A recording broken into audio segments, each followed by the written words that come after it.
حضرت ابو ادریس خولانی رحمت اللہ علیہ حضرت معاذ بن جبل کے شاگرد تھے، تابعی بزرگ تھے۔ فرماتے ہیں کہ میں جب سے حضرت معاذ بن جبل کی صحبت میں بیٹھا نا تو برے کاروباروں سے میری طبیعت و چاٹ ہو گئی۔ کئی کاروبار میں دیکھتا تو جھوٹ بولنا پڑتا، اس میں بڑا کچھ کرنا پڑتا تو مجھے ڈر آتا۔ آپ فرماتے ہیں میں نے نا بڑی کوشش کی پر میری مرضی کا کام مجھے صوفی کاہل نہیں ہوتے۔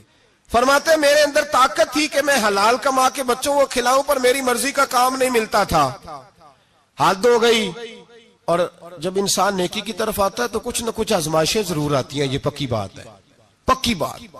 جب وہ غلط ملت کر رہا ہوتا ہے تو اس کو لگتا ہے سارا کچھ صحیح ہے، جب سیدھا ہوتا ہے تو بہت ساری پریشانیاں بھی ضرور آتی ہیں، یہ مزاج ہے دین کا۔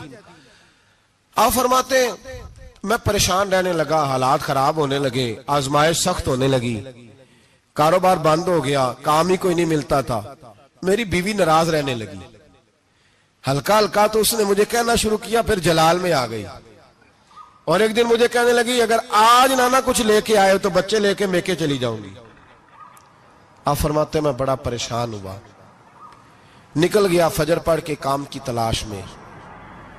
میں نے ظہر تک تلاش کیا لیکن مجھے کام نہ ملا۔ آپ فرماتے ہیں نہر فرات کے کنارے تپتی ہوئی ریت پہ میں بیٹھا تھا تو میرے دل میں خیال آیا بندوں کی مزدوری نہیں ملتی تو آج اللہ کی نہ کر لیں، آج اللہ کی مزدوری نہ کریں۔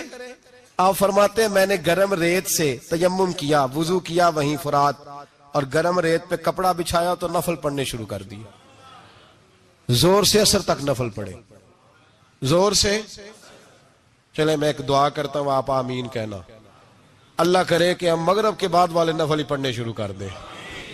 نبی کریم سید عالم صلی اللہ تعالی علیہ وآلہ وسلم کے غلاموں کا حال دیکھے، عبادت کا حال دیکھے۔